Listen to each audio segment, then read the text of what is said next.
everyone. How we doing? How are we doing this eve?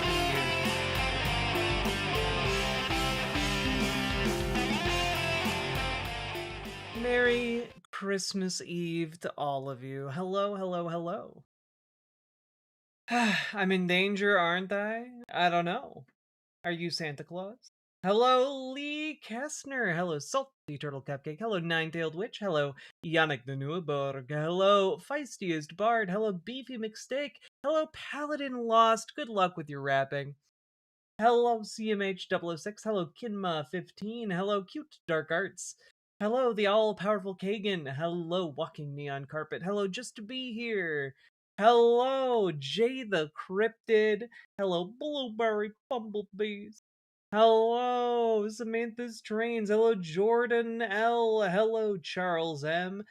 First time catching a stream of yours? Heck yeah, I hope you have a good time. Hello, Salmon Moose. Hello, Bastion. Hello, Samantha's Trains. Hello, Nine-Tailed Witch. You getting a new power supply for your PC? Oof. Hopefully it's not the same thing happening to memory isn't happening to power supplies. Hello, Banana Brains. Hello, Super Jet Guy. Hello, Depraved Ambiance. Hello, how we all doing? Hello, Metatyahu. Hello, Broadway Gamer. Hello, one and all. Hello, Alessandra Silva Ruiz. Hello, YouTuber Grudge.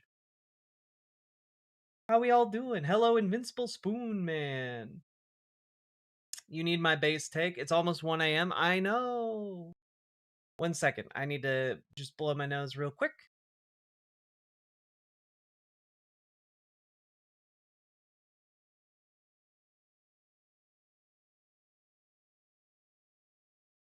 What is this necklace? It's just like a, I don't know, it's like a metal collar. I need it to be a little bit tighter.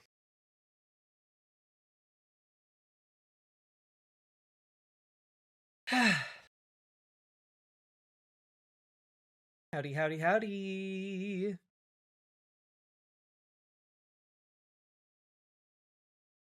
Ooh, you made meringues for the first time? Heck yeah. I made some oatmeal chocolate chip cookies. So those files, huh? Truly, truly, truly wretched. I'm not gonna lie to you guys. I didn't pay super close attention to a lot of the news from today. I just assembled you guys a big glorified segment, jumping into the muck with with the girls. The girls are all fighting. You look like Princess Zelda. That's such a good compliment. Do you have any idea how long I've lived my life to get a compliment like that? Thank you. Oof. I hope you all have a wonderful Christmas as well, or holiday season, even if you don't celebrate. And I do want to say this is going to be one of the last live streams of the year. This is going to be one of the last like politics dedicated live streams of the year.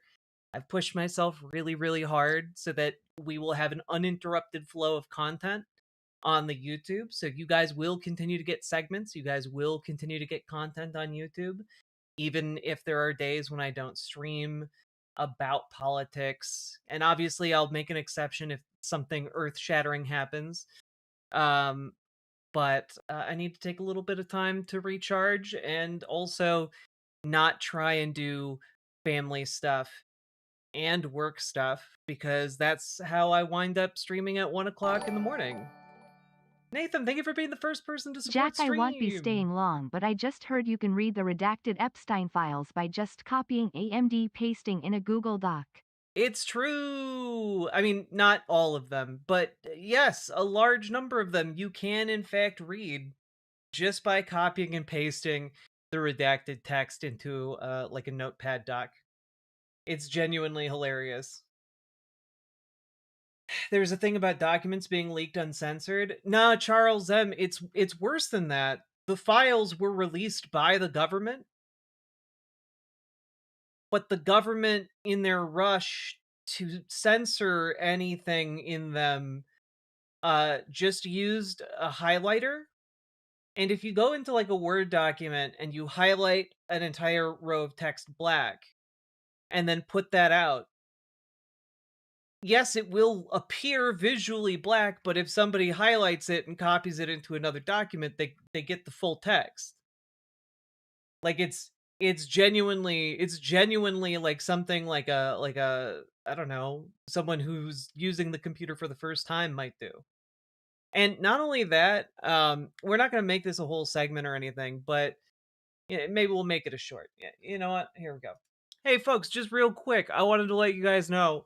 Apparently, the Trump administration, in their panic on the eve of like the Christmas break and holiday season, the Trump administration's Justice Department is sending out the call for volunteers for people who want to spend their free time and their off hours combing through the Epstein files to redact them.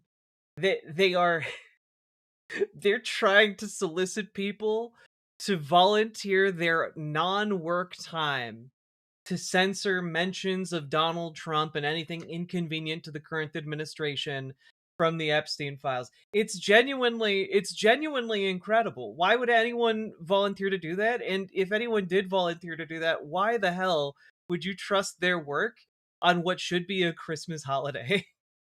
Like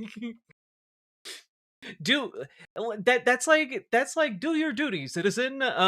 Come now and protect your president from allegations that he's a pedophile. like yes, that's what patriotism is to Republicans these days.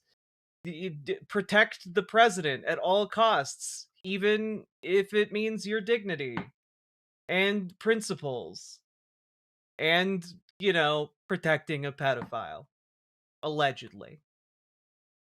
Anyway, folks, that's what I got. Definitely go check out the Epstein files segment that I just put out, where he sends. Apparently, Epstein's last letter from prison may have been a letter to Larry Nasser, where he talks about how Donald Trump loves girls the same way he and Larry Nasser love girls. So just normal stuff. Go check that video out, and I don't know. Let me know what you think down in the comments. Cause god damn.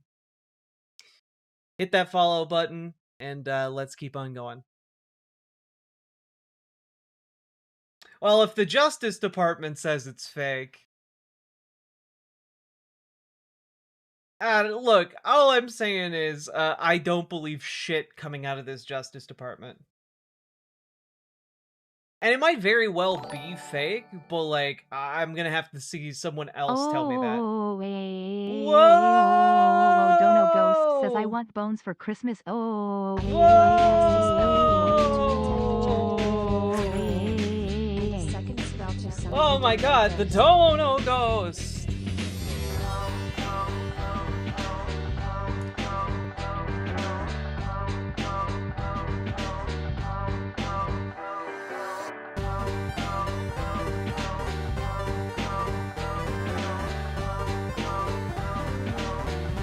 The fictional, incompetent ICE agent we used to joke about over here made it to the FBI. What, geez, Sarge, you said... Oh, geez, Sarge, you said I should... You said I should black them all out, so I put some black squares over them, Sarge. But geez, turns out you can move them around after we published them, Sarge. What do I do? Well, geez, Sarge, it seems like our entire search infrastructure doesn't work. It'd be a shame if I made it work.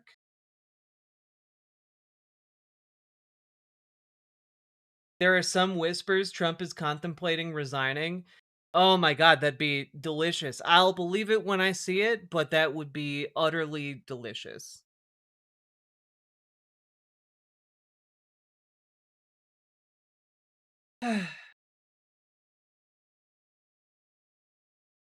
How we all doing, folks?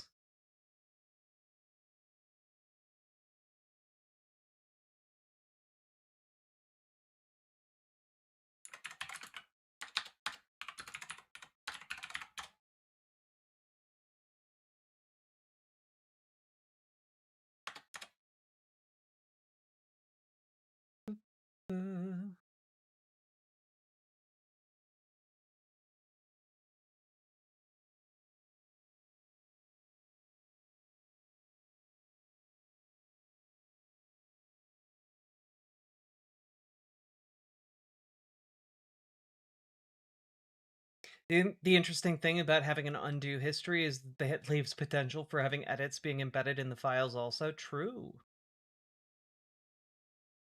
Saj, what do you mean? They can just send the canceled CCOP video from Canada over the internet. That's like a whole different country.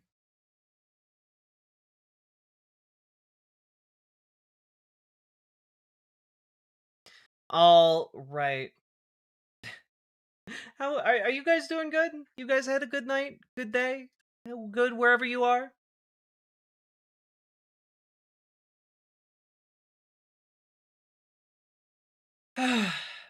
Also, I'm not gonna lie, folks. I've had a few like I've had a glass of coquito.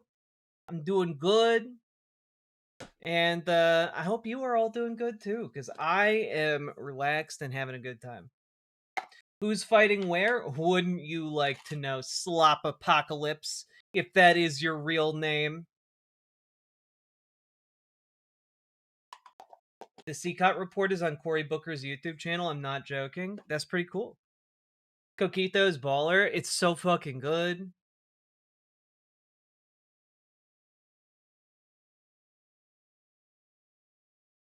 About to be fighting for my life at my deli job tomorrow. Oh god, is your grocery store not closed? Fuck. Hello, Matt.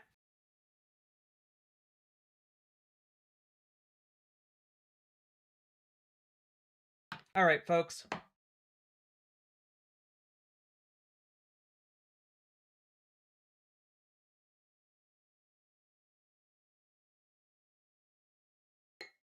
I guarantee you, if I tried to show the CCOT video on my channel, it would get DMCA'd immediately.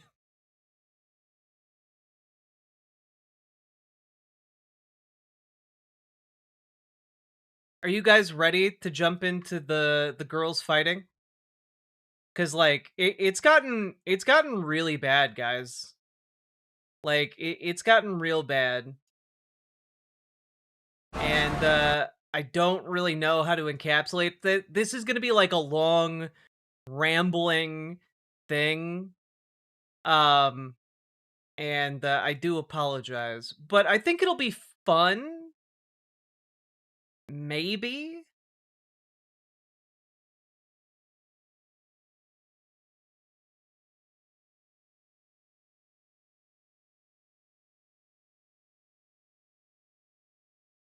Eh.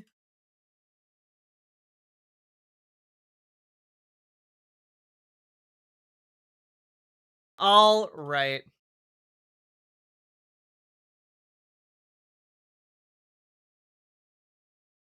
Oh, Beefy McSteak, I was just talking about that report. It's so fucking funny.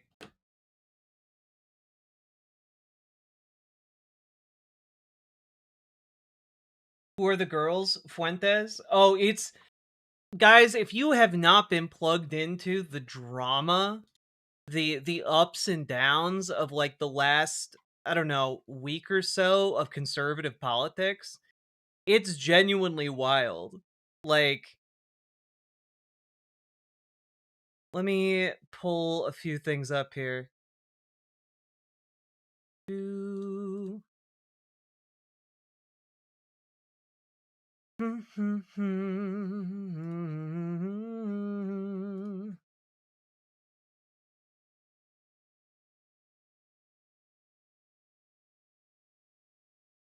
do do do do do do do do.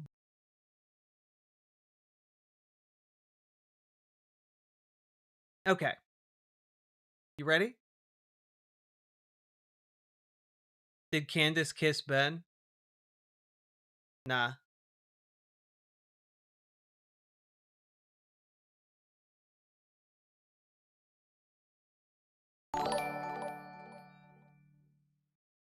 I make a big deal to my work about not working around Christmas time and not working during the week of Mardi Gras. I claim it's against my religion. Honestly, good for you. And Quigley, thank you for the $5 dono. And also, folks, I don't know. It's Christmas. Make sure you like the stream. give the gift of liking stream. And I'm just excited to be here. I'm excited to make some content for y'all. And hope you guys, I don't know, enjoy the show. Ah.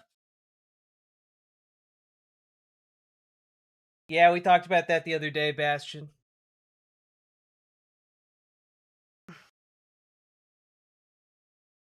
Whew. All right. Here we go.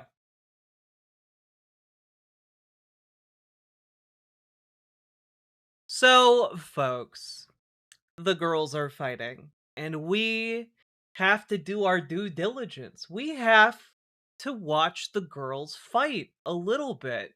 Both, for the slight twinge of enjoyment we might get from watching them fight. Let them fight. But also for the purposes of understanding who's going to be leading kind of the next phase of Republican talking heads in this country. It's pretty important, I think, to understand where the wind is blowing when it comes to the Republican Party. And folks, like the fighting's bad. They're unfollowing each other. They're getting catty on social media. You've got Jack Posobiec unfollowing Laura Loomer. You've got Laura Loomer fighting everybody. You got Nick Fuentes out there in the trenches. You got Ben Shapiro and Megyn Kelly tearing into each other. It is nuts. Okay? And as far as I can tell, obviously, like, a lot of this has been fracturing since Charlie Kirk's assassination. And one of just as an example of this fracturing, here is the Quartering from about 12 days ago, who he put out a video that says, "This has broken me. I'm out," and an apology. Let's take a look. This is kind of an important video. I hope that it resonates beyond just kind of the surface level, the thumbnail and everything else, because I'm just tired and I'm done, and I'm sorry. And I'm heartbroken, and there has to be a place where people get a respite from the constant black pill of what's going on right now in the majority of media, conservative media. Obviously, they don't consider me part of that. Oh, he's so sad. Look, buddy, you took your best shot. You launched your very own white nationalist news website. You did your best. You just didn't get the clicks from enough of that Nick Fuentes crowd. I'm so sorry, bud. You can't win them all, champ. Maybe next time you'll be able to rally the white race to your cause. I'm not one of the cool kids. I'm not in the big groups with all these channels, but it's been just wildly clear to me for a couple of days now, and I'm gonna make a change based on it, because yesterday was just a breaking point for me. Look, if you're a viewer of this channel and you've agreed with my takes about what... Isn't he just some nerdy chud guy? No. These nerdy chud guys launched like their own businesses to try and like profit off of their conservative audiences. And this guy, honest to God, launched like a white nationalist news site. And like, it didn't bill itself as a white nationalist news site, but if you looked at, I don't know, the majority of their articles being about black people doing crimes, it's comparable to Stormfront. It was quite biased, and I don't know. Watching their mini empires fall, I think, is a net good for society. What's going on with, what the real reason is, what's going on with, TPUSA and Candace. Cool. If you're a viewer of this channel and you think I'm an idiot, that I'm not awake, and that I don't see I'm I do also have to say, I think it's very funny that, conservatives have started saying that I'm not awake, or you need to wake up. Wake up, everyone. And one way one could say that is you need to be woke, but they don't say that for some reason, and I think that's very funny. foolish for believing the official narrative. I think that is cool too. And who really knows what's going to come out of all of this?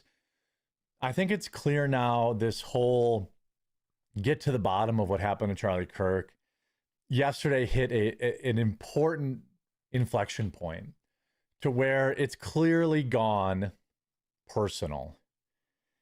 And I admit, I agree, and I partook in kind of the personal attacks too. I fed into that.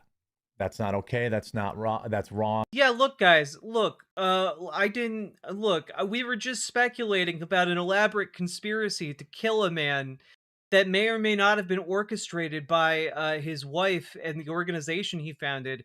But like, it was never meant to be personal. It was guys. It's not personal. It's just business. That's not unbiased.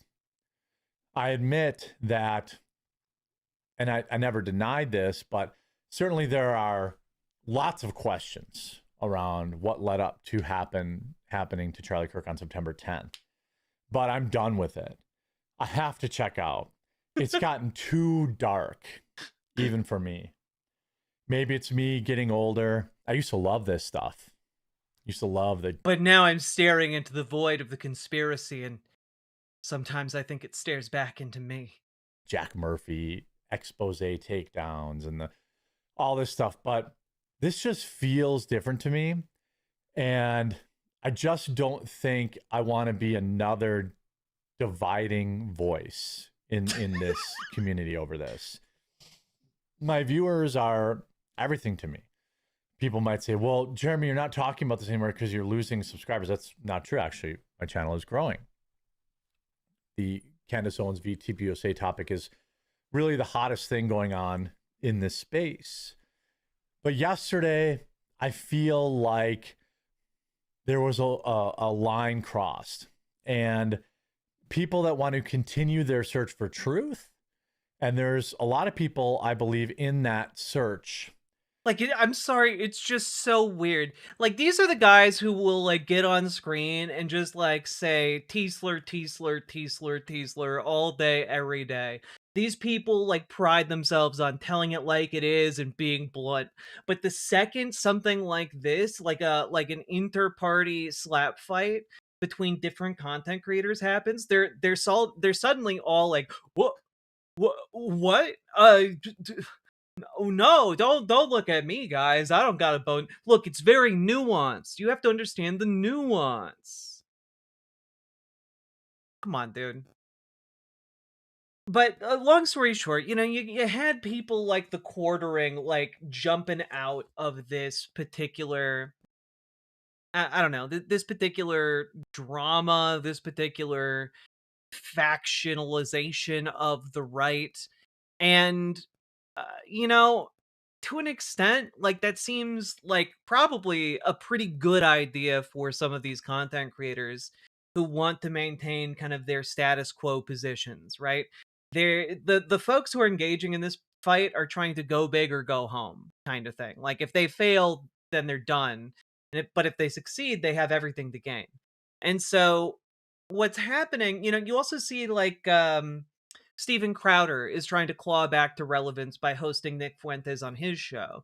You have Piers Morgan hosting Nick Fuentes on his show. You've got well, and then it brings us all to, the fight between Candace Owens and Erica Kirk, which seemed to kind of have resolved itself. But then over the weekend, Turning Point USA had its America Fest. And it didn't really go super well for a lot of different reasons. The drama hit some very high highs. And I think maybe you might be able to tell how the drama might have been stoked from this intro video for America Fest 2025. Let's just take a quick look at it, shall we? Um, you'll note that the very opening shot is of the microphone from Left Behind by the Assassination. So, you know, we're really opening on a They subtle say wake note. up because they think they're in the Matrix. They need to wake up and take the red pill. Specifically Premarin. Oblivious, thank you for the $5 dono. Very much appreciated. This is this is 6 minutes long, by the way. This is gonna be lengthy, so get cozy.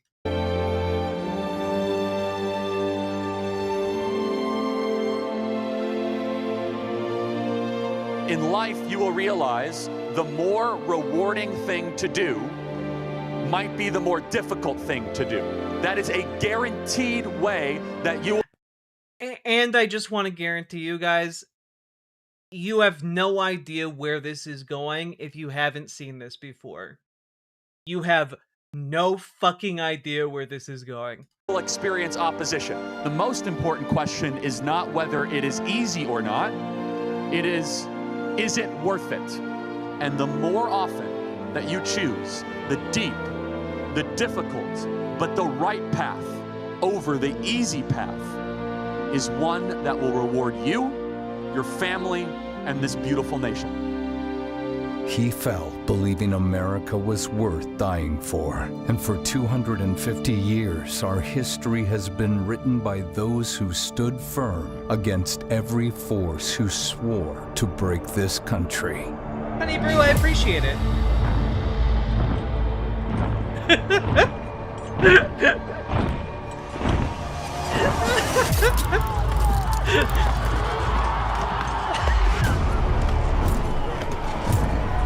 Oh my god.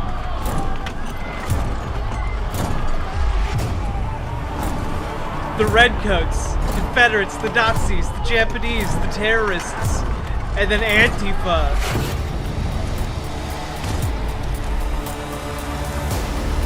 All comparable. Also, yeah, just real quick, Yeah, no, this guy right there, that's supposed to be Antifa. Just, just in case you guys didn't know. The ninjas for it's some about reason. taking the easy path because I am now quite hard. Sake Tanuki, you know what? I'm just gonna let my Goonie side show in this particular segment. Like, I'm sorry, the audio clip they played of Charlie Kirk sounds like a pep talk a top would give a bottom. All right, like, look, I'm just calling it like I see it. It's a pep talk given from a top to a bottom, and you can't unhear it once you have that frame. All right. Also, we're gonna pause champ our way through this, all right? You guys are not ready.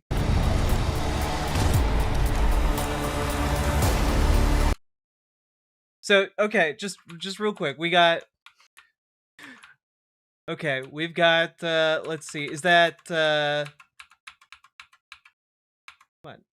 Is that Marx followed by Lenin, then Mao, then Hitler, then Stalin, then Kim Jong-il? I don't know this one by face. Yeah, okay, yeah, you got our revolutionary boys down in Cuba, the Castros. Now that's Kim Jong-il. Maybe Pol Pot.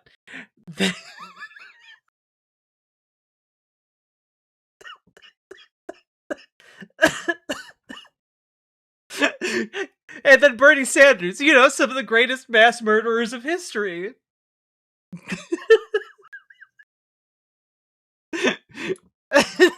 Then you've got Ilhan Omar. Is this an AI ad? Of course it's an AI ad.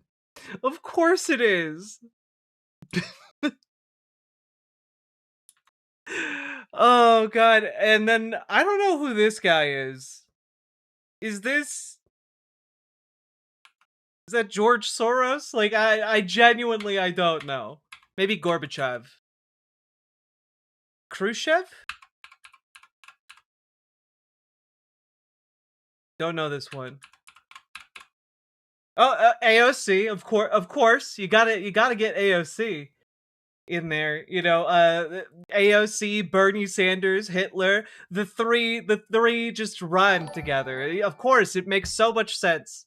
I have 6 hours left to make chat suffer, so as slow as we can go. Salmon Moose, thank you for the 10 tier 1 subs. I appreciate it. And folks, that's right, we're doing a deep dive into our Christmas tradition. Too fast. There we go. Thank you for the 10 tier 1 subs, Salmon Moose. Also, Merry Christmas, everyone. It is, again, a Christmas stream. Thank you for supporting the show. I appreciate it. And folks, if you think this is too slow, you can donate $5 to speed it up. Just keep in mind, other chatters can donate $5 to slow it down. If I add another 10, can we multi-tab? Yes. I'll allow it. And as your word is bond, I'll even start it right now.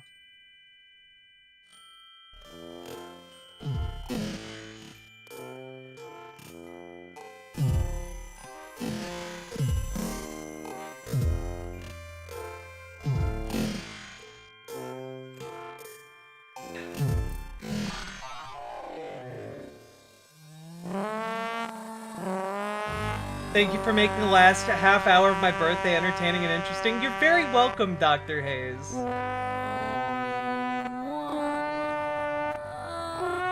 Thank you for supporting stream chat. Genuinely, it has really helped me through the holidays.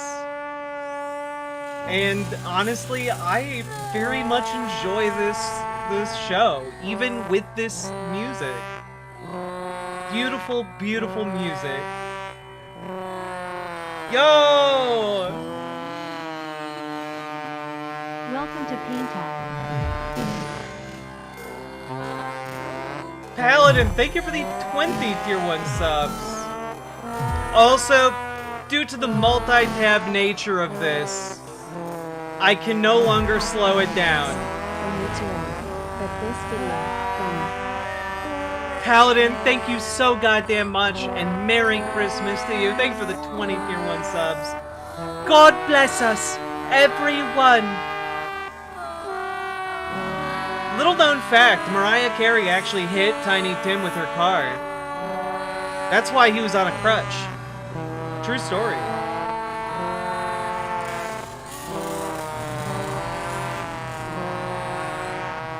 This sounds like 2001, A Space Odyssey and an entire bottle of melatonin. Yeah. Yeah, it does.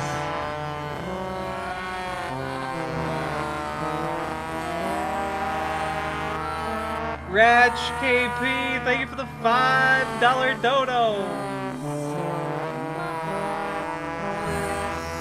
I feel my soul leaving my body and I like it. It's true, it's the eternal question posed to chatters during the month of December. Are you a muter or a tutor? Release me? You have 15 minutes of this left.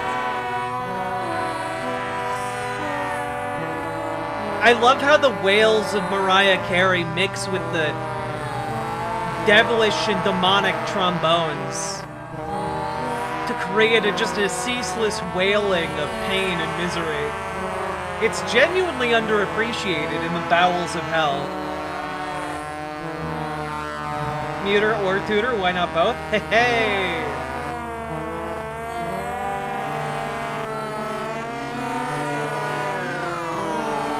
Death before muting, indeed. God, this would be in an Ari Aster movie. where it just slowly pans to like several deceased individuals. Oh, we're just getting to the sleigh bells. I hear them in the background.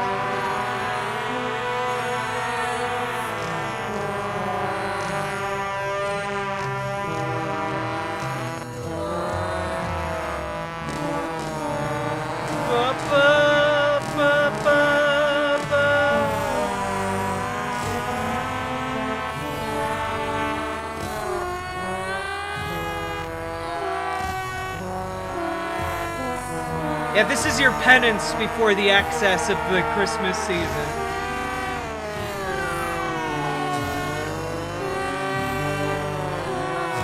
Mithril, sadly, I don't think I could legally do that and keep the stream running, otherwise I would.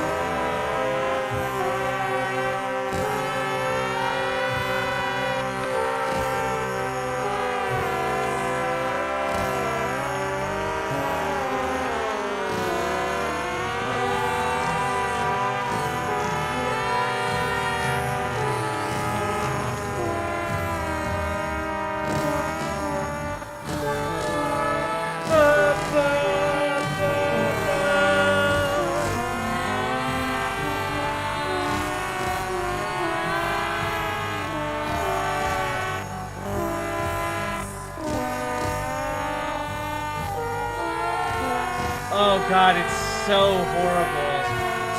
It's genuinely just so off-putting.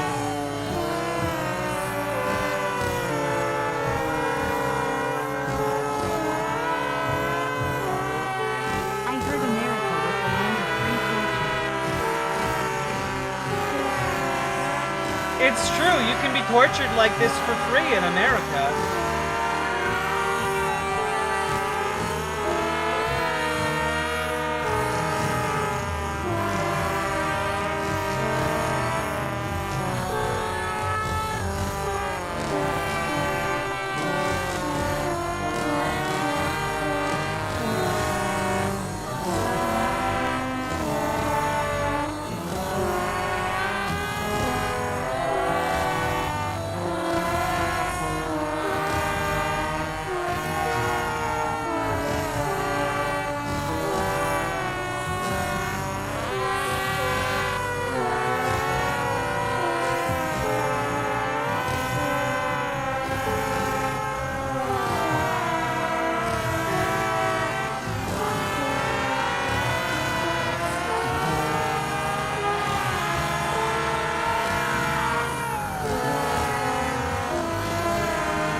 What are the numbers on the top right? Those are your toots. It's how many toots you have. Or rather, the points you exchange for toots.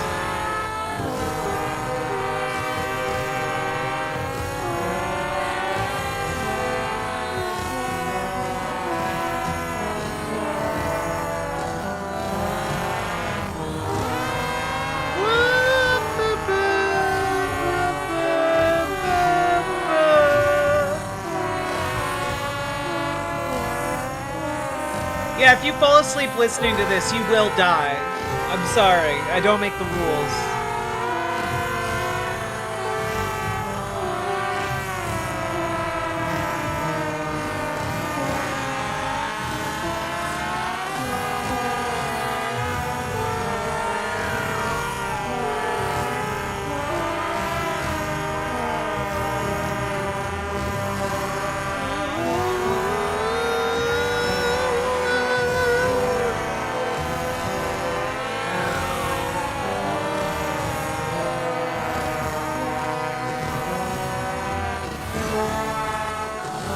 It's true.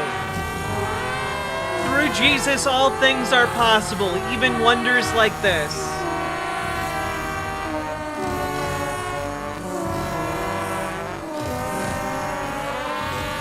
I used to fall asleep in a Pentecostal church. Damn, that is a talent.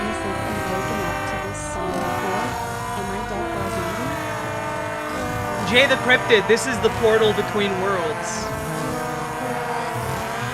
It's merely a distortion in the sound spectrum.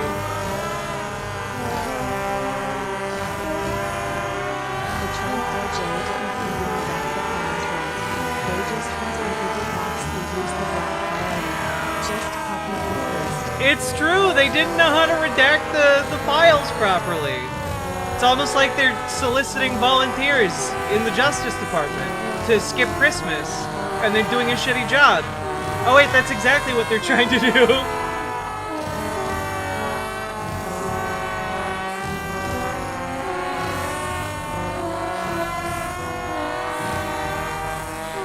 I never thought of that. AI is training on this? Good.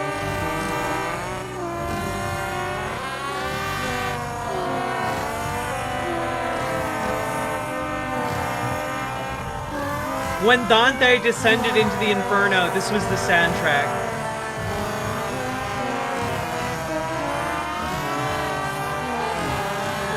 Christmas,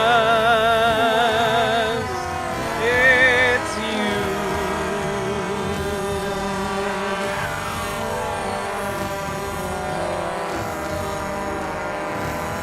Fresh Pepperino, are you sure you're in the same world you fell asleep in?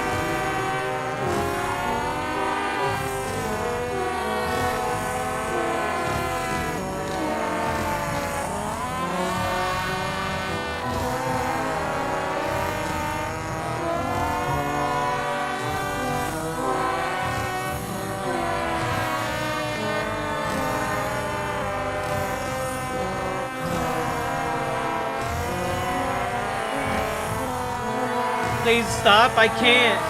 I can't do it. It's the pact I made with the fake creature known as Mariah Carey.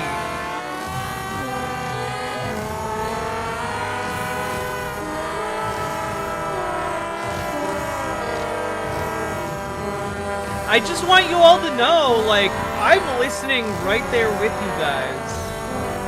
Right? I'm right there with you. In the trenches.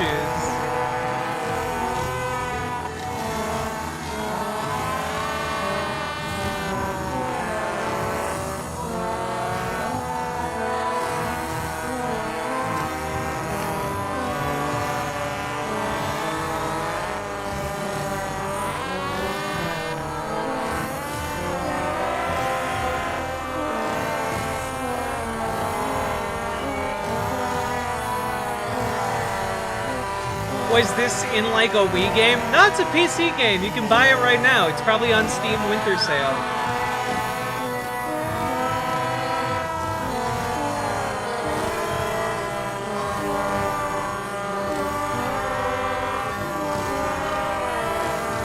You didn't mute it for yourself, but what about the brain damage? My brain is stronger than the average brain. More muscular. You did, Salmon Moose. You did. Y'all are really evil then? I guess everything they say about me is true. Yeah, I'm just built different. I don't feel suffering. For I'm one with the Force, and the Force is with me.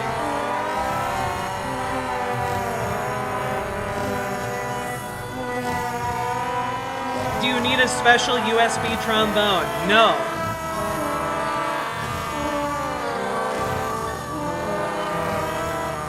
Jack really does hate us? Or do I like money during the Christmas season? What could it be? And also, does this entertain me? Yes.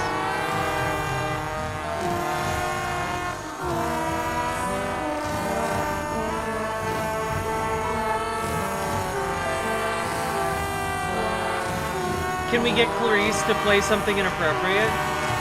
Probably not.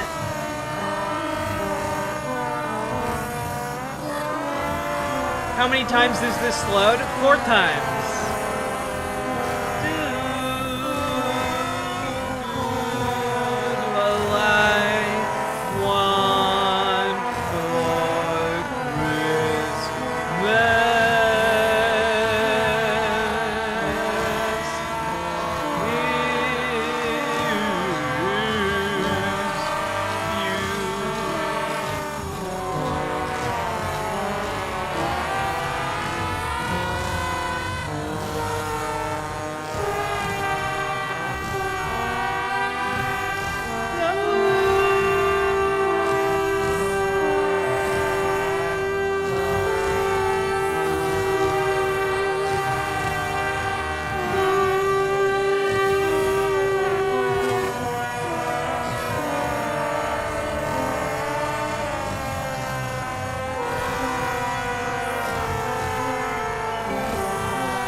Jay the Cryptid, true.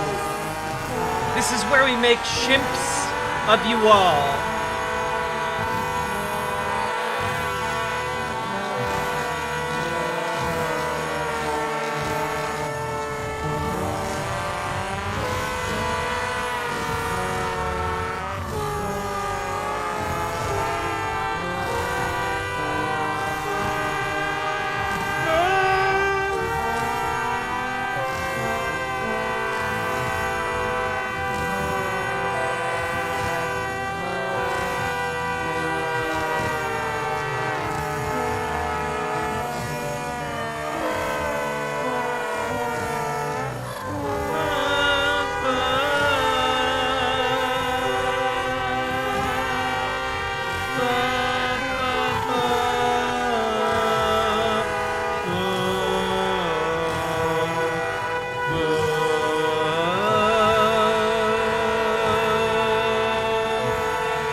Oh my god, we're surviving. We're almost there, chat. Don't die.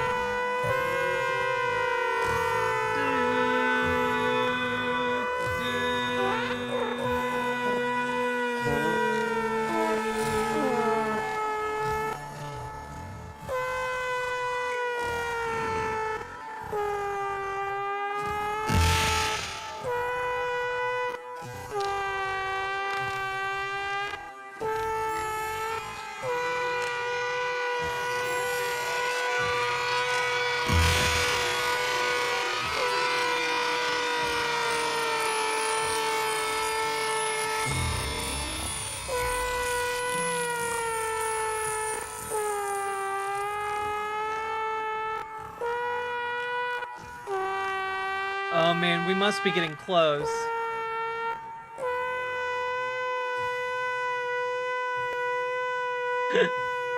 Oh.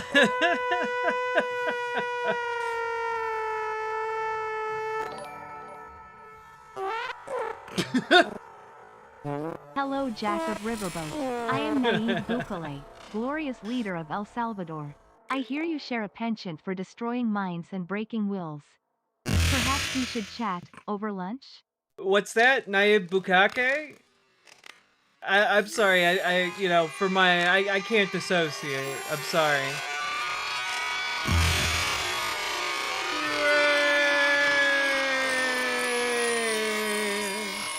Thank you for the $5 dono. Holy shit. We earned every single one of those 773 toots. Holy shit. We survived.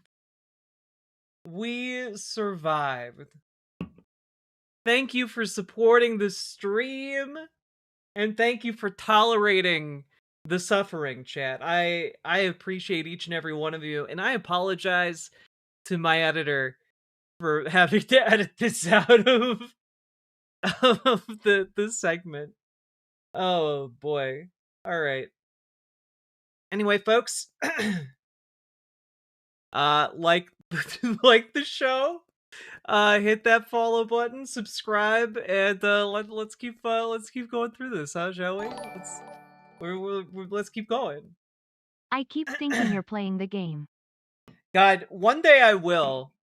Won't that be funny? Like I'll set up an entire like dupe of the song, and you guys will think that it's trombone champ again, but it will just be me. I will be the champ, the one true champ. Our suffering will not make it through the edits. It's true. Censored, each and every one of you.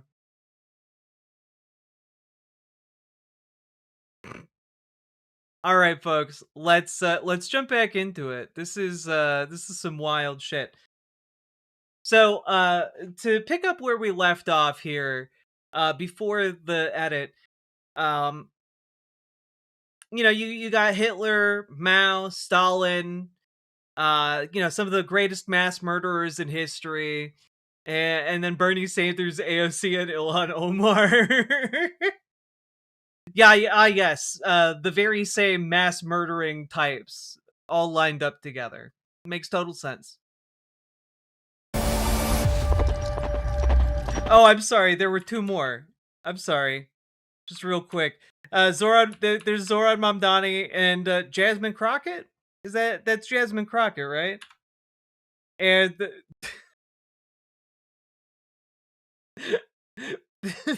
they're just so comically evil, you know? God, it's what yeah, Zoran Mamdani, exactly the same as Adolf Hitler, everybody. Turning Point USA. Doing great work.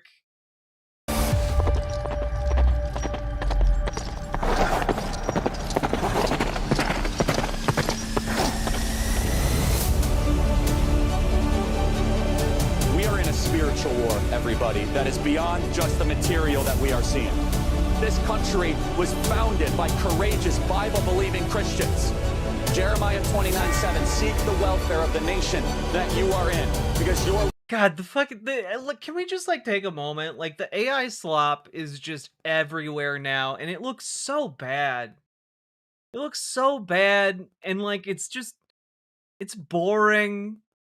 And like they do it because it's cheap and they don't really give a fuck about the kind of thing they're putting together. They put this together because they have to go through the motions of giving a damn about Charlie Kirk. But like, I'm sorry, anyone who gives a fuck about Charlie Kirk, like actually, who like loved him and cared for him, does not like give a single fuck about him if they co-sign on this, you know? welfare is tied to your nation's welfare. What makes this movement different is that you are here as a grassroots response to the top-down revolution happening in this country. Disobedience to tyrants is obedience to God, because liberty is not man's idea, it is God's idea. Will the people who are the sovereign in this country do everything they possibly can with this incredible blessing given to us by God? I just want to point out, like, all of the media that they're showing right on screen right now was opposed by conservatives, right? Like, can we like, I don't know. Here. I Love Lucy, women in the workplace, unacceptable. Oh man, Michael Jackson and moonwalking, too suggestive. Oh man, look at those hips. He should be banned for being a danger to the children with all of his hip wiggling. Like, every single thing here was genuinely attacked by conservatives of the time for being, inappropriate for the kids, or being demonic, or being, too unacceptable. Look, this is from a look. These guys all have guns to their heads in this scene where they shoot themselves in the dance number. Like, did no one think about that when putting this together? They don't give a fuck. In this tribute to Charlie Kirk, they use, I think this is from either How to Marry a Millionaire or Gentlemen Prefer Blondes. I forget which one it is. But in this particular scene, in the hype piece for Charlie Kirk, you have a scene of a bunch of men like blowing their brains out. Are you what? What are you doing? Fight back. God. Win.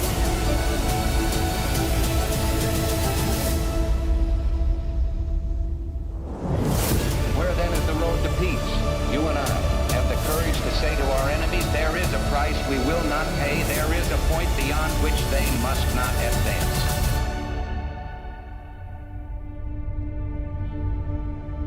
When Turning Point USA was started, Yeah, man, Charlie Kirk, just like his forefathers storming the beach of Normandy. Man, exactly the same. Getting up on stage and telling Christians that they should hate gays. It's exactly the same. could not have imagined what God had in store for this organization. My political journey was in the midst of the Obama craze in Chicago. As someone who was generally conservative, I realized this generation, millennials, is going to be the most progressive generation in history if we don't do something about this. We're active in about 15 campuses, and we're growing very, very quickly. And keep in mind, this is not just a flash in the pan movement. We're going to become an institution to give them the power and the confidence to stand up and let their voice be heard. I was 18, no idea what I was doing, no connections, no money. We didn't have an office, we didn't have a staff. It was just me just traveling the country doing this, pure grit, pure energy. We are an organization committed to ideas and to principles, not the political parties or politicians. We are in a generational battle right now that the stakes could not be higher. And the experiment and the gift that our founding fathers gave to us could be easily lost if we don't make the proper choices, the right course corrections. That's a lot of people, Utah, I'll tell you what.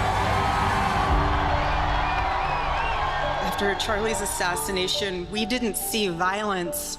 Instead, we saw what my husband always prayed. We saw revival. You're going to hear of what Charlie did, but I'm here today to tell you the why in what he did. The why brought him the courage. The why brought him the wisdom and the strength. The why is the one that Charlie wanted to welcome as the guest of honor. The guest of honor, his resume is long. He's the King of Glory. He's the Prince of Peace. He's the Savior of the world. He's the living God. He's the God of all mercy and grace. The total embodiment of love. Okay, like what I find interesting about this, right, is that the use of this Christian rhetoric in a political context while showing images of Charlie Kirk. Like this, I'm sorry, like I gotta tell it like it is. I grew up in a fundamentalist Christian church, and I think even if I was still in that mindset, this would come across as extraordinarily heretical to me. Like this is fucking blasphemy, like old school, like heretical blasphemy. Like, because what it looks like you're doing, and what I am sure is exactly the intention with this, is to place these lines over images of Charlie Kirk deliberately to pay homage to Charlie Kirk instead of Jesus Christ. Like, these are like the combination of like saying the total embodiment of love and grace while showing pictures of Charlie Kirk. I'm sorry. Yeah, this is straight up heretical. You're actually in this presentation replacing like Christ, you know, the figure that is at the supreme pinnacle of the religion, with Charlie Kirk as a kind of martyr figure. They're trying to deify him. They're trying to make him into their conservative god and saint. It's really gross. The total embodiment of truth. And he's here today to call his children back to him. I know I speak for everyone. Like, I'm sorry, wait, just real quick. Did he even say what he did. The why brought him the courage. The why brought him the wisdom and the strength. The why is the one that Charlie wanted to welcome as the guest of honor. The guest of honor, his resume is long. He's the King of Glory. He's the Prince of Peace. He's the Savior of the world. He's the living God. He's the God of all mercy and grace. The total embodiment of love. The total embodiment of truth. And he's here today to call his children back to him. I know I speak for everyone here today when I say that none of us. They didn't even say Jesus Christ. Like, it literally, if you did not know about, like, the tenets of Christianity and weren't familiar with the delivery of, like, church sermons, you would be forgiven for walking away from that thinking that, uh, all of those words talking about he's a living God, you'd be forgiven for thinking they're saying that about Charlie Kirk. And that's why I say it's blasphemous and heretical. Like, this is literal idolatry. It's crazy. Us will ever forget Charlie Kirk. We speak with Charlie and for Charlie louder than ever. The tyrant dies and his rule is over. The martyr dies and his rule has just begun. We should be thankful, not angry, to live in this country. Would you agree? We should be thankful. We should be kissing the ground and say we are the luckiest human beings ever to exist, that we are able to live in this country at this time. And yet I see that half our country seems upset. They seem angry that they're born in this country. America is the greatest country ever to exist, period, bar none. Is the greatest country ever to exist, right? 250 years of brave Americans have proven those words true. Ordinary people choosing sacrifice over comfort, duty over self. I want to honor God in all that I do. I want to be a great husband, a great father. I want to serve this country. I want to try to continue to lead this movement and to speak truth and to never lie. To stop thinking about yourself all the time and instead think about what you should do to help other people and to defend this country above yourself. You still live in the greatest nation ever to exist in the history of the world. There is still so much to be hopeful and to be thankful for. And we have agency. When truth is under attack. And that's true. That is one of the major things, by the way, that Charlie Kirk did. It was to let conservatives know they have agency to work in their communities in order to further their conservative worldview and goals. And, like, I gotta be honest, for far too long, that messaging was met with, frankly, not that much organizing pressure from the left. We need to do better at that. Because, frankly, again, if you have conservatives all walking around being like, yes, we have political agency, of course we can get involved in our local politics and change them in a way that we think is good, but we don't get out there and do that, we don't get out there and organize and push back, then guess what? It's no wonder that these fucks win on the local level. You know? They're organizing virtually unopposed. So you guys need to do your bit and organize too. Join your local DSA, make it effective like the New York City DSA, and join your local Dems and radicalize them.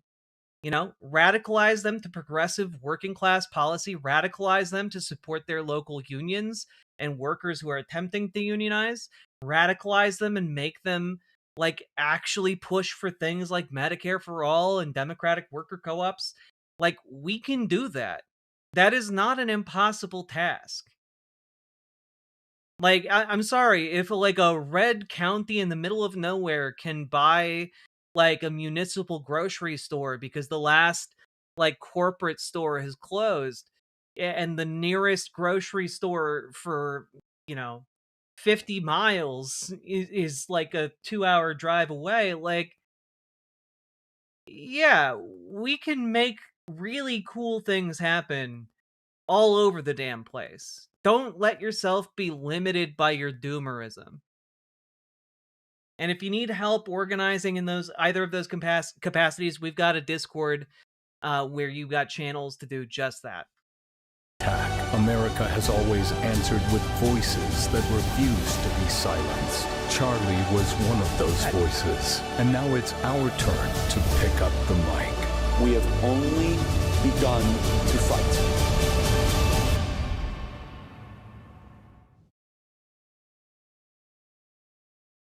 This is their reaction to the "why won't any of you play any of his clips if he was so great" criticism. They cherry-picked all of the non-racist ones. Yeah, and if people want to watch the uncherry-picked version, you can go and check out my video of Charlie Kirk in his own words. Now, of course, this event was absolutely wild, chat. Here's Erica Kirk sitting down with Nicki Minaj, who, for no apparent reason, decided to immolate her career. Maybe it is because she's dating a man who's a sex offender and is looking to get a pardon. I don't know, but it was sure surreal to see her show up. Men, for young men. And for young men, don't be new scum. Yes, see, dear young men, you have amazing role models like our handsome, dashing president. And you have amazing role models like the assassin J.D. Vance, our vice president.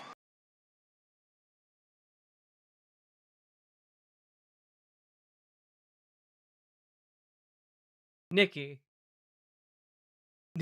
Nikki. No!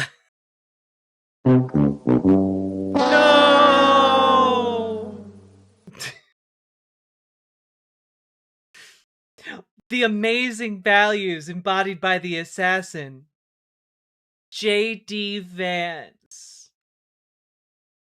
Like, just the pause. No! And when I say that,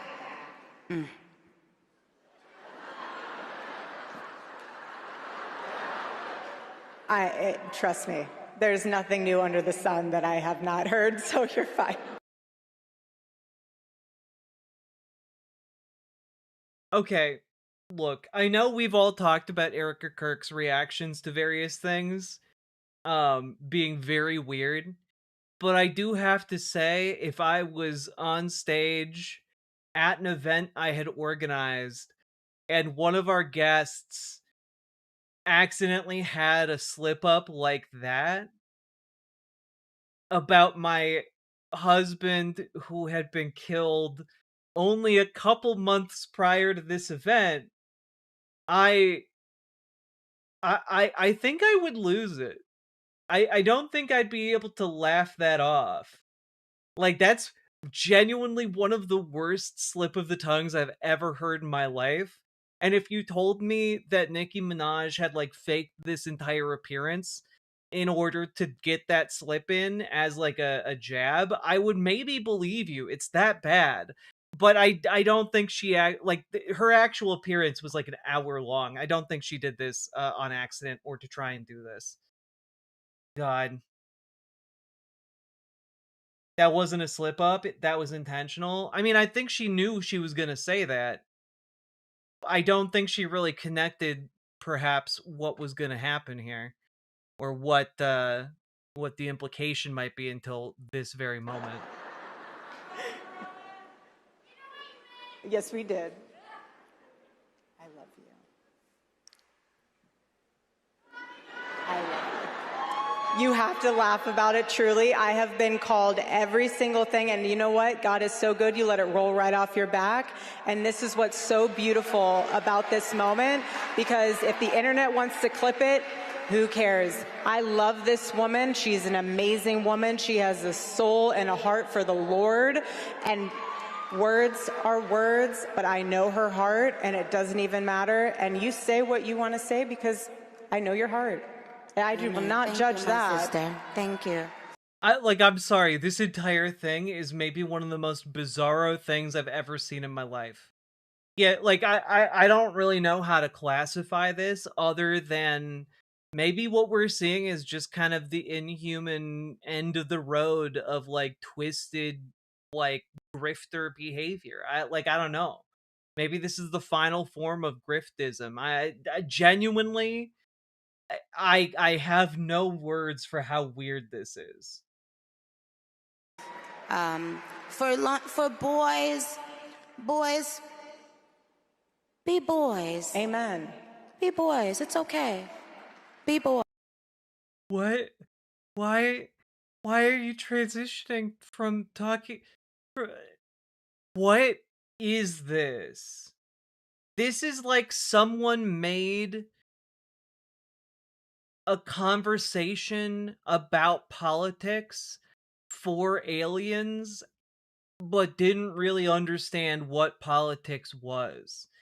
This is genuinely insane. Jack, what does she mean by that? It's probably some anti-trans bullshit, but like the whiplash of going from a slip up talking about like the assassin mindset of JD Vance to a woman whose husband was assassinated only a couple of months ago, and then suddenly without really any preamble or transition going in on trans boys. Like, it's so weird. This conversation sounds AI generated. It would not surprise me if everyone involved in this uses AI so much that they're just divorced from the concept of humanity at this point. There's nothing wrong with being a boy. How about that? Amen. How powerful is that? How powerful is that? No one's saying it's wrong to be a boy. You can be a boy. It's okay. Boys are good, actually.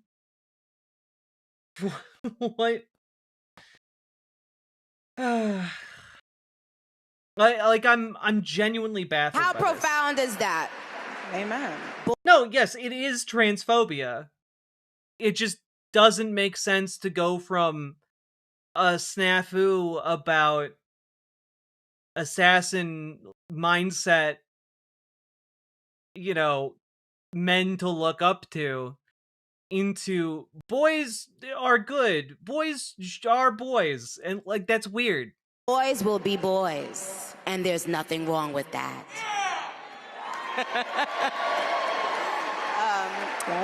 Yeah, that's what I want to say.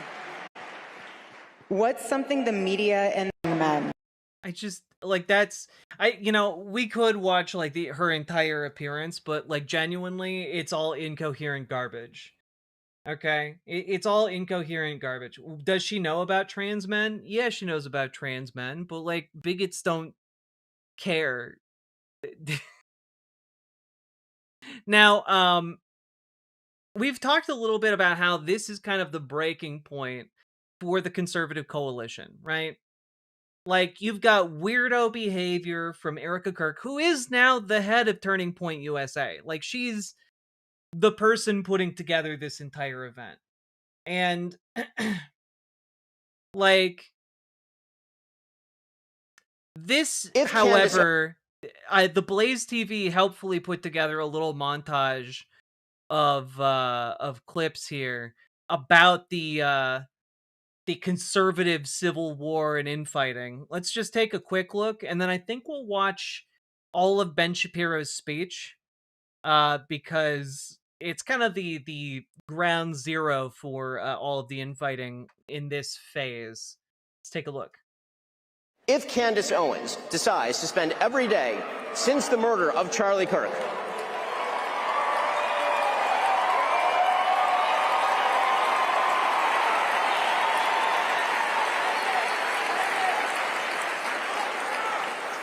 So, if Candace Owens decides to spend every day since the murder of Charlie Kirk casting aspersions at TPUSA and the people who work here, who worked with Charlie every single day, his best friends, to cast aspersions at Mikey McCoy and Andrew Colvin and Blake Neff and Tyler Boyer, and yes, at Erica Kirk, and to imply or outright claim complicity in a cover-up over Charlie's murder, to spew absolutely baseless trash implicating everyone from French intelligence to Mossad to members of TPUSA in Charlie's murder or a cover-up in that murder, then we, as people with a microphone, have a moral obligation to call that out by name.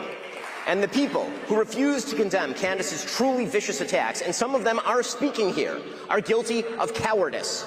Tucker Carlson, it is not an excuse to go silent on Candace's targeting of TPUSA. Yeah, like, Ben is angry, and,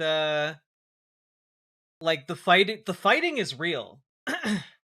The fighting is real because essentially and I've said this for the last few videos here, you know, we talked about, you know, Republicans are just Nazis now, and the real division within the Republican Party, at least online in this sphere of organizing, is between whether or not overt bigots and anti-Semites will be allowed to become normalized facets of the party, you know, a la Nick Fuentes, or if that bigotry and anti-Semitism need to remain covert for a while longer.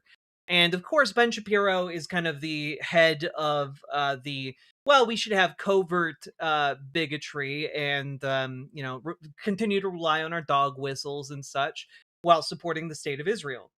And Candace Owens, Nick Fuentes, Tucker Carlson, they're the faction that is saying, no, we should just be allowed to be openly anti-Semitic. And Tucker Carlson gave a speech at this event basically saying, of course I'm not an anti-Semite, but if I was, I would tell you guys. Like, it is all performative for their conservative bases, but the conservative base seems to have shifted from Turning Point USA and Charlie Kirk away from the Daily Wire crowd, away from kind of this intellectual grounding of the Republican movement.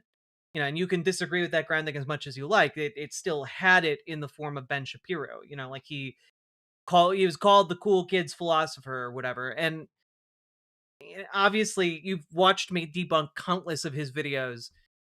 He was not that eloquent or articulate, but that veneer of having an argument that kept them kind of in this realm of civility, this realm of needing to reject outright overt bigotry as like a tool to organize around. And these folks on the outside, the Candace Owenses, the Nick Fuenteses, the Tucker Carlsons, they have no such constraints anymore. You know, Tucker Carlson has Holocaust deniers on his show. He has pseudoscientists. He has, you know, preachers talking about the, you know, abominations that are LGBTQ. Like you got he checks all of the boxes. He's just not quite ready to make that leap into saying he's an outright anti-Semite. That is not the case of Nick Fuentes and Candace Owens, but we'll get to that in a bit. Or to mirror her bullshit lines of questioning because you love Candace personally.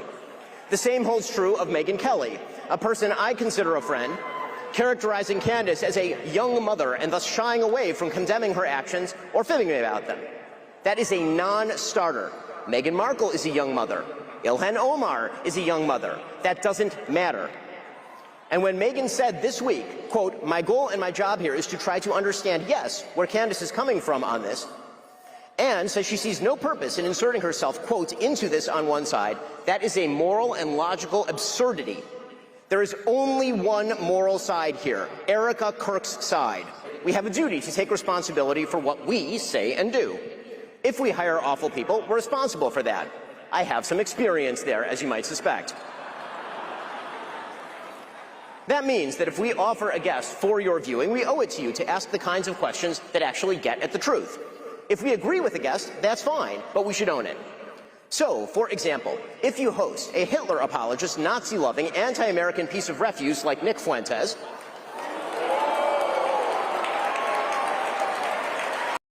see what I mean? The girls are fighting. Like, and it's explicitly along these lines. Can you allow someone who is outright embracing Nazism into your circles of civility if you're a Republican? And a shocking number of Republicans are saying yes. You know, the Nick Fuentes who said that the Vice President of the United States is a, quote, fat gay race traitor married to a Jeet. The person who said that Charlie Kirk was a, quote, retarded... That's a racial slur, by the way. Don't say that. Don't repeat that one. ...idiot. The person who said, and pardon my language here, it's his quote, that he, quote, took Turning Point USA and fucked it, and that's why it's filled with groypers. Again, apologies for saying fuck, but no apologies for the racial slur. If you have that person on your show and you proceed to glaze him, you ought to own it.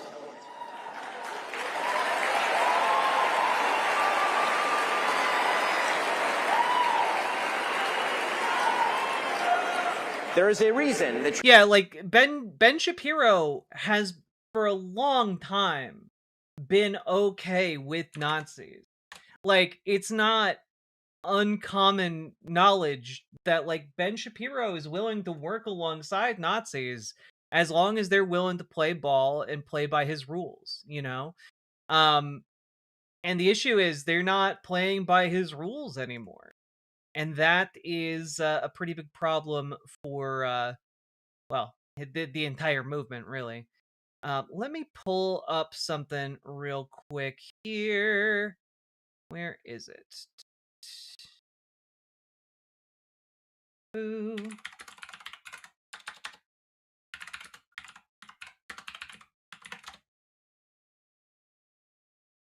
Do.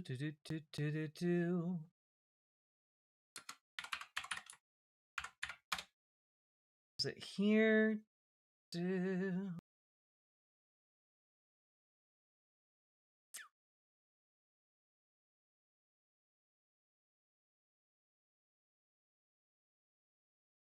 Find this real quick.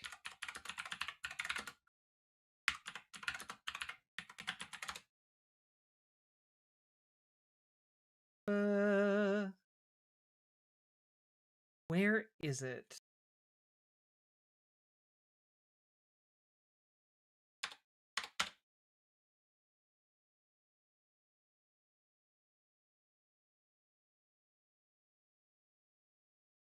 One second.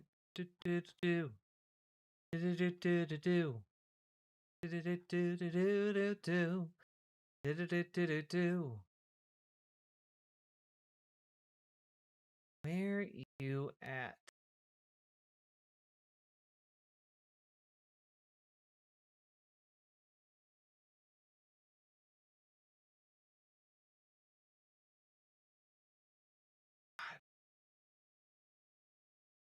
It was really obscure, and I thought I bookmarked it for later. God damn it.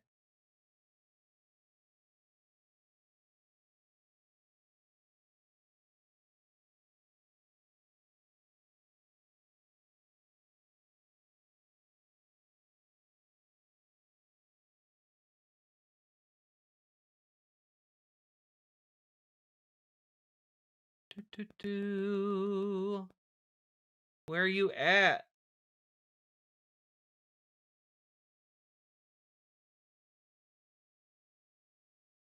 I'm looking at so many things so quickly right now. Ah, here we are. Gotta find this.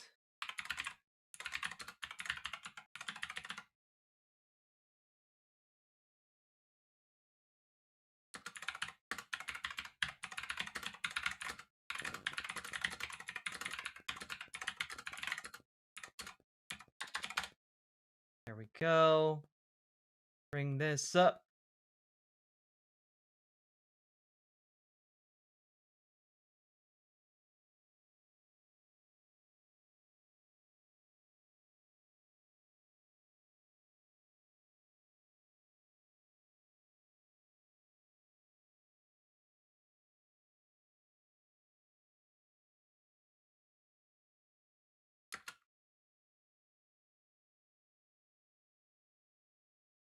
Hold 3.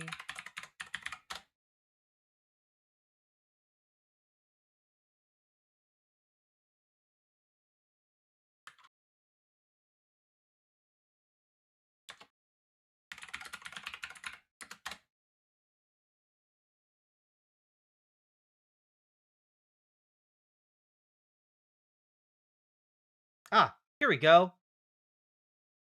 Found it. That took some digging. So, fun fact. So you know how Ben Shapiro is taking a hardline stance against these, these wretched refuses like Nick Fuentes, these Holocaust deniers, these neo-Nazis, if you will. You know, you guys are aware that's like the entire purpose of his speech here. You know, I'm just gonna let these go down. It's fine. Whatever. Whatever. It's fine. Looks great. Well, fun fact, back in 2014, Ben Shapiro was a guest on a show.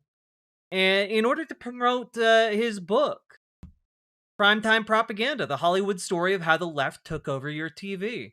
And, well, let me just play a little clip Spitting up here. and being cute. Yeah, let's just play a little clip.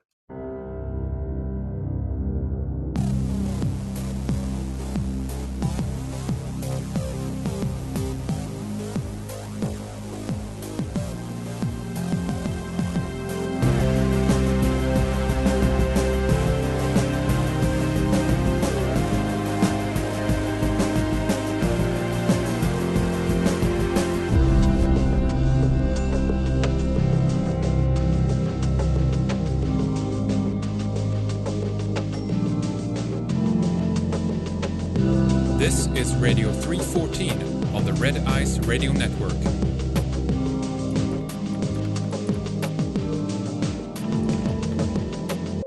Hello, this is Lana. With all the programs you have to choose from, thanks for listening to mine. Sit back and relax because this will be a quick 35 minutes.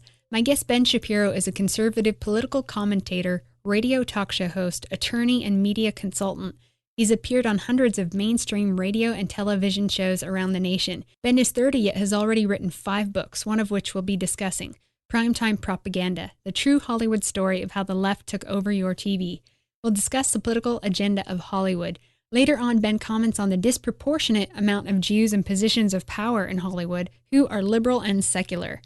And after you've listened to this program, I highly encourage you to listen to Kevin McDonald's interview with Henrik on Red Ice Radio, if you haven't already, to add another perspective. Welcome, Ben. Thanks for being here. Thanks so much for having me. Yeah, I've never seen you on the alternative media circuit before, so we're glad to have you. Yeah, I used to do it a little bit more often, but now that the baby's been born, she's taking up all my time with spitting up and being cute and not sleeping. So tell us a bit. Yeah, so this is about a 35-minute long show. And for those of you who are unfamiliar with Radio 314 and Red Ice TV, it's a neo-Nazi white supremacist network. It is quite literally a neo-Nazi channel that was so neo-Nazi, it got banned off of YouTube and Facebook. Geez, I've never heard of it. At its height, it had over 300,000 subscribers. Yeah, basically they had Ben Shapiro on as a useful idiot to talk about how, the Jews control Hollywood and everything on your TV. Because Ben Shapiro has always been happy to work with fascists and Nazis as long as he felt he could control them and manipulate them into being dupes who could juice his audience numbers. And that has been true up until very recently. And now this schism is happening because he has fostered the audience he has fostered by doing stuff like this. Lauren Wiska was on it. Yeah, Lauren Witzke was on it. This Lana person who hosts this particular program is someone who is actively recruited for white nationalist communities and tried to do homeschooling programs to instill white nationalism into children. She has denied the Holocaust and also denied the genocide of indigenous Americans and indigenous peoples broadly across the globe. Um, why work with someone that hates you? Because he thinks that he can use them, and up until now, he's largely been correct. But now, this fight is going to threaten the very foundations of the Republican Party, and that's a big problem. That's why he went to Turning Point USA today, to try to essentially get them kicked out, get these subversive elements kicked out that he has always been happy to embrace. And it turns out, well, might not be that easy. Charlie Kirk despised Nick Fuentes, and indeed even chided Dinesh D'Souza for debating him. He knew that Nick Fuentes is an evil troll, and that building him up is an act of moral imbecility. And that is precisely what Tucker Carlson did. He built Nick Fuentes up.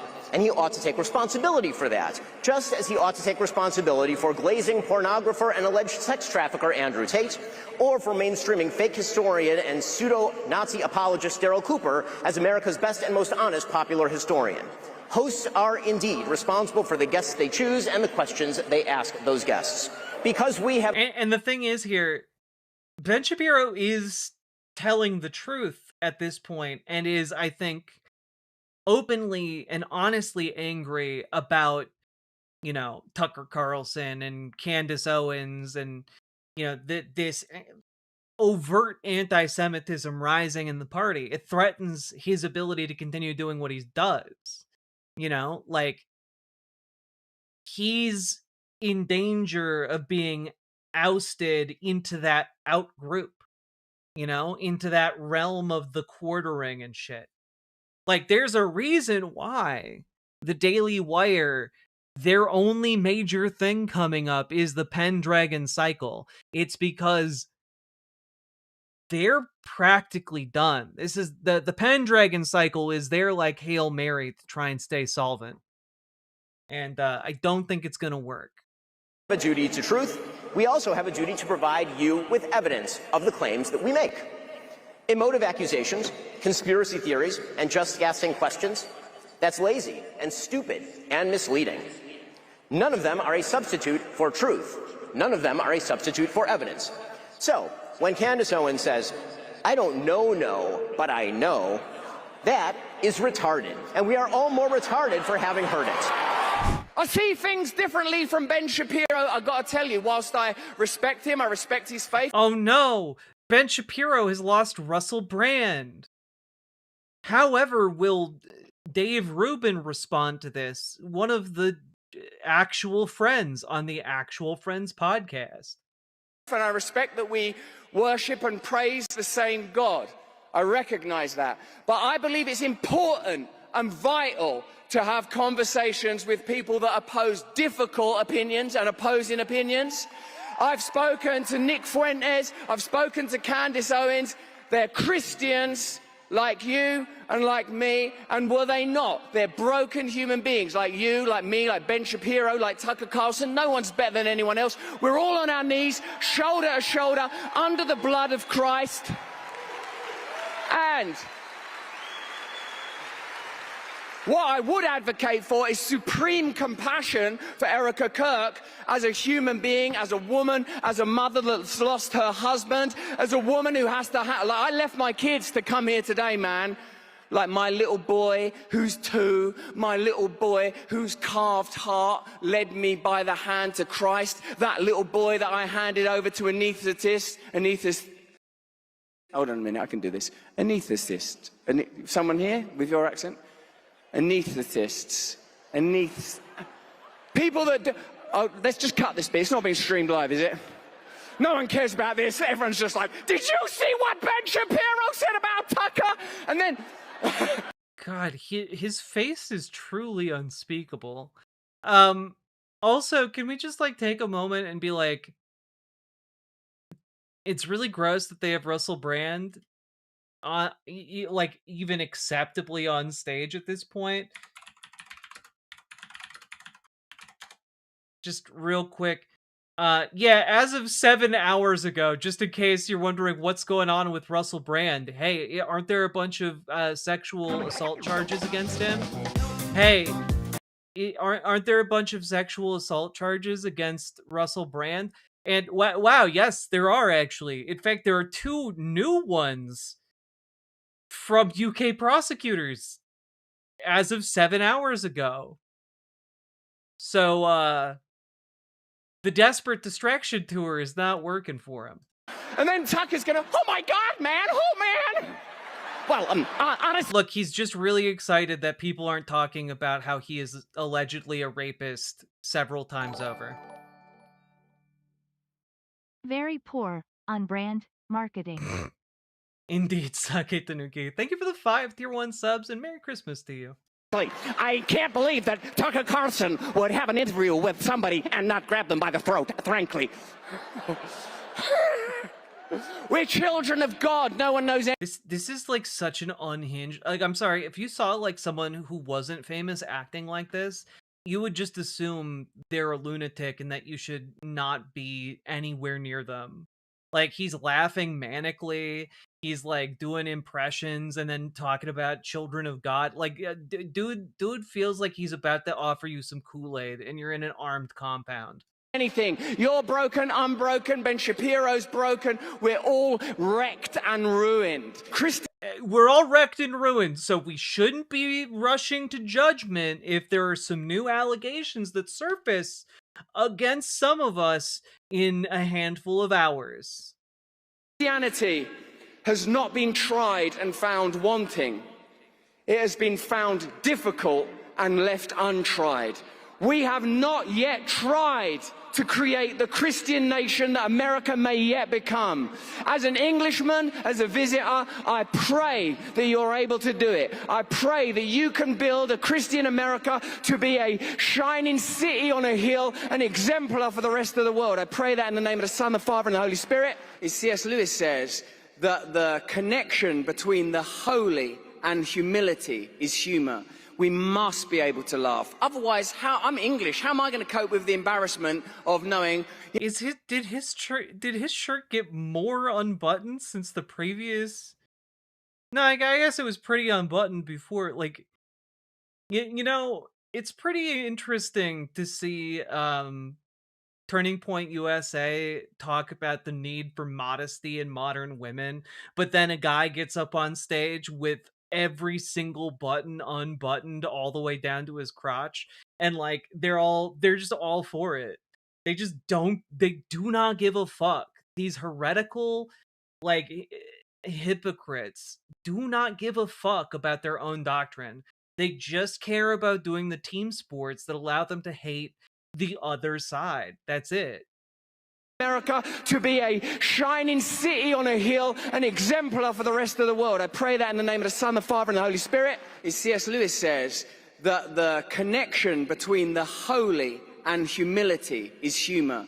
We must be able to laugh. Otherwise, I'm English. How am I going to cope with the embarrassment of knowing, you know, I know Candace Owens. I believe her to be a good person. Erica Kirk deserves love and respect and reverence as a grieving widow and endless compassion. I know Tucker Carlson. He's my friend. I love him. Ben Shapiro, I respect him a great deal. I don't know him, like, super well. But I'm English. I could explode with embarrassment without a sense of humor. Just... What does that mean? Is there something inherently embarrassing about being English?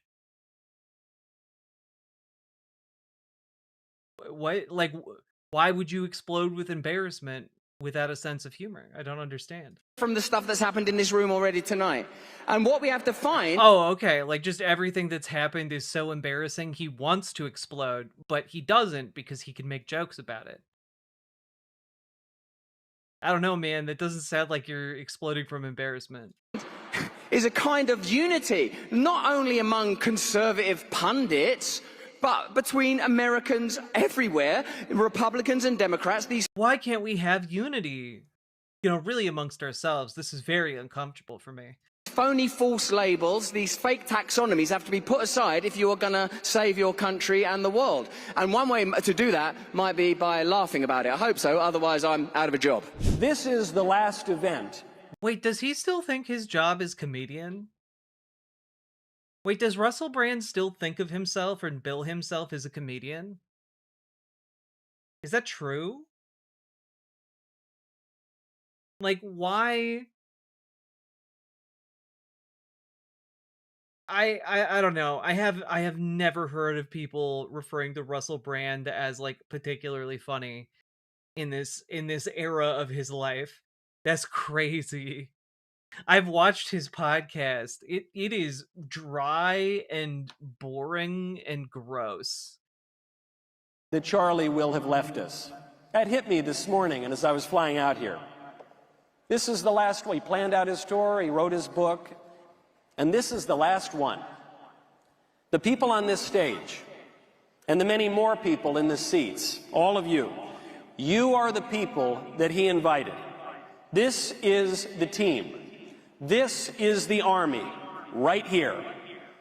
You might not like some of the people that he brought onto the team. You might prefer that he invited some people that he excluded from the team. But this is it. And whatever you think, the leftists who perpetrated, excused, justified, and celebrated Charlie's assassination may... Who perpetrated? Wait a minute. We haven't gotten any updates on that case in months. That's literally at the heart of all this conspiracy mongering. Interesting, Michael. You seem to have taken a side. Make no distinctions between any of us, any of the people in this room. We are all the same to them. The baby boomers will soon exit the political stage. Younger generations will take charge, and the youngest political generation, the Zoomers, will demand solutions to the specific political problems they face in employment, in housing, in a fraying social order. We need to give them answers. They deserve answers, and they are the future of this country, and if the conservative movement is to have any future, it needs to bring them in. Conservatives, a lot of Zoomers in the audience, I see. Yeah, I'm a Zoomer. I zoom real good. Can either confront these new challenges with humility and patience, hearing each other out and refining our message and our vision to match our moment, or each faction can demand all or nothing, retreat to its corner, mumble the same old shibboleths, and hand the country over to the people who would destroy us all together. The worst thing about assassination is that it works. Some people really matter, and it matters when you take them out. And I pray that this will be the exception. I pray that the right can sort out its differences with patience and grace and plot a path forward that leads us all to victory. That we are all here together at this moment, Christmas time, looking ahead to the new year, all together looking ahead to the future of this country at a crucial moment, is an opportunity and a blessing. And I am reminded that. Blessed are those who mourn, for they shall be comforted. Blessed are the meek, for they shall inherit the earth. Blessed are those who hunger and thirst for righteousness, for they shall be satisfied. Blessed are the merciful, for they shall obtain mercy. Blessed are the pure in heart, for they shall see God. You know, this seems like an interesting and poignant time to really point out that it does seem, you know, a lot of people are saying, making jokes about Grindr going down during this event, their gaydar going off, and like, let me just, yeah, let's just take a quick look here.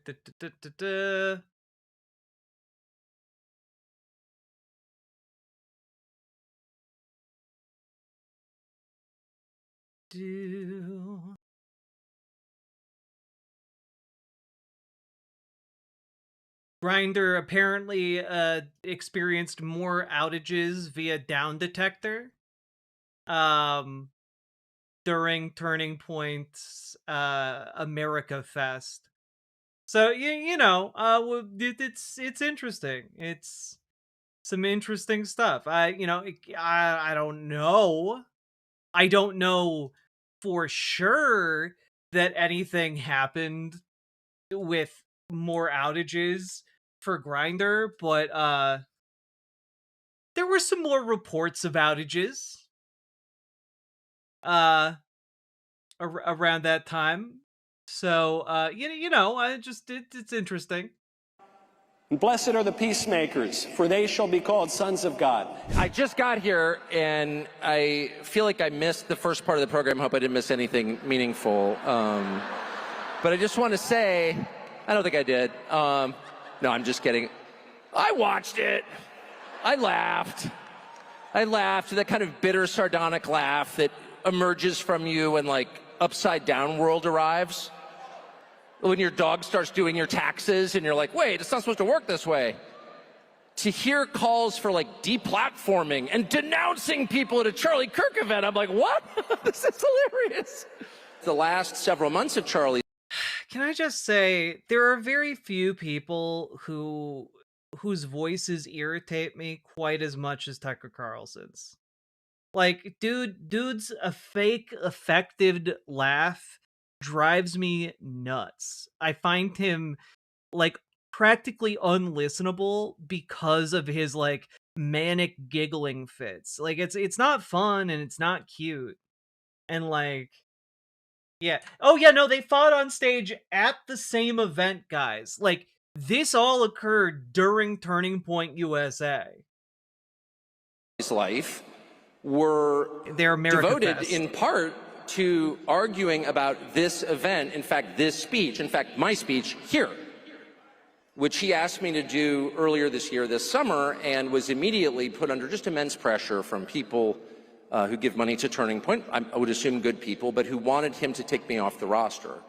And this has all become public, and the whole thing is so sad that I never talk about it, except to say Charlie stood firm in his often stated and deeply held belief that people should be able to debate, and that if you have something valid to say, if you're telling the truth, you ought to be able to explain it calmly and in detail to people who don't agree with you, and that you shouldn't immediately resort to shut up racist.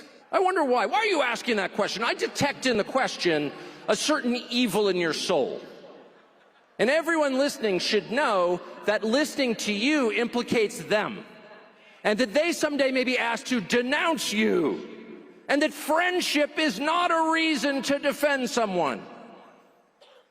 Love is no defense. I kind of thought we'd reached the end of that, and as far as I'm concerned, we have, and I'm not going to play by those rules. I'm not going to engage in that. If someone doesn't like what I think, fine with me, as long as I get to express it. That's my view. But let me just say something more broadly about where the conservative movement, whatever that is, the people who voted for Trump, See, the thing that Tucker Carlson has mastered is how to be boring as fuck in a way that specifically tickles the lizard brain of a conservative. You know, like, he shies away from making many definitive statements about provable fact. And he instead says things like the conservative movement, whatever that is, as if, like, yeah, no one knows what that is. It's really loosey-goosey. If you make it loosey-goosey, then, like, one of the side effects of making it loosey-goosey is, folks like Nick Fuentes can squeeze in. Because, you loosen the definition. Maybe it includes, open anti-Semites. Who can say? Trump coalition and the supposed civil war going on within that group. I don't think it's real. I think it's fake. I think it's totally fake. Loosey-goosey steps, indeed, YouTuber Bridge. I don't think, and I've had cause to think a lot about this because I've been unwittingly involved in the proxy war. There are two things going on here, and I'm not guessing. One is jockeying for position post-Trump.